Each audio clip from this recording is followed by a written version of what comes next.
Open the media door. Open the printhead. Use a Zebra Preventative Maintenance cleaning swab or pen to wipe along the brown strip on the printhead, or use a lint-free cloth or swab dipped in 99.7 isopropyl alcohol. To clean the Platen roller, wipe with a lint-free cloth or swab dipped in 99.7 isopropyl alcohol. Allow the solvent to evaporate. Close the printhead. Close the media door.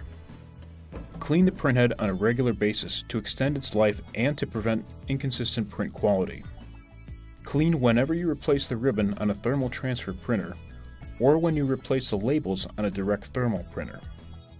Also clean the printhead whenever the Clean Head Now appears on the display. We recommend using a Zebra Preventative Maintenance Kit.